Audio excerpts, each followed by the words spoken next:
Hey, what's up guys? I'm Ben with Rough Country, and today we're working on a 2012 stock Jeep JK. Now the owner of this Jeep wants to get a set of 33-inch tall tires on, and the tire he selected is a Nitto Trail Grappler. Now Nitto's running a little tall, so we're going to be installing Rough Country's 3 1/4-inch lift kit. It comes with new coil springs, performance 2.2 shocks, coil spacers, a rear track bar bracket, sway bar links, and brake line extension brackets. Now let's get to the install. Alright, our first step is to remove the front sway bar link. Next we'll be removing all of the factory brake line brackets on the frame rail and just below the coil perch. Once those are off, we can remove our front shock. Now on the lower mount it's simply a bolt, but on the upper, to access the fasteners on the top, you're going to have to cut out this little flap. Once you've got that removed, you can put a wrench on the stud on top of the shock and back that out of there. Now our first piece we're actually going to install that comes with this kit is our brake line extension bracket. Now you see he took the hard line there and he bent it. He took the 90 out of it and ran it straight across the frame rail. Then he fastens it to our bracket with the factory hardware and it's extended. Now our brake lines are extended, no chance of overextending and rupturing them or damaging them. We'll go ahead and pull out our coil spring and we're going to install our 3 1/4-inch spacer and the factory isolator just over the bump stop.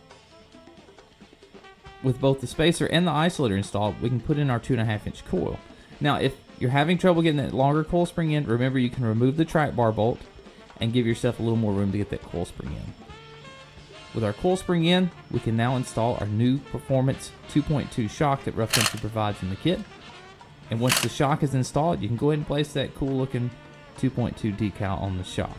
Now we're going to move to the rear and we're going to remove our lower shock bolt. And once that shock bolt is out, that's going to free up the axle a little bit. But next we're going to remove our rear sway bar link completely. We're going to take that to the front of the Jeep and install this link on the front of the Jeep. Back to the rear teardown, we're going to remove our brake line brackets off the frame rail just like the front.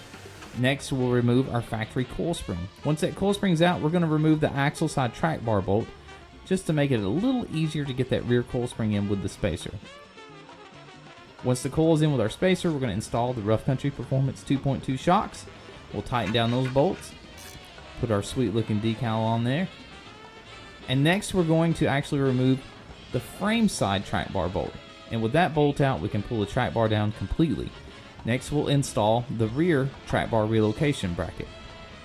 You see the bracket slips right over that factory mount, and you're going to install the sleeve into the original track bar mount. That sleeve just strengthens that factory or original mount.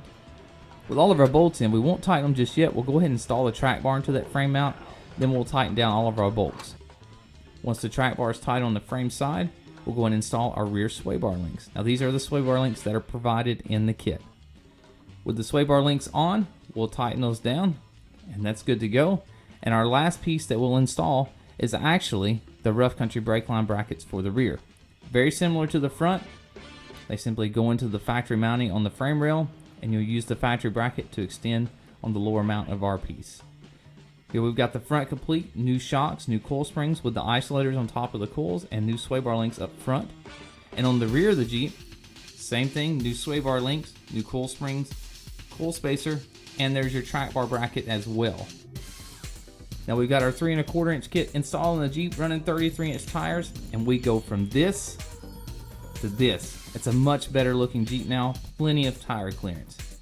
As always, for Rough Country Suspensions, I'm Ben, and we'll see you later.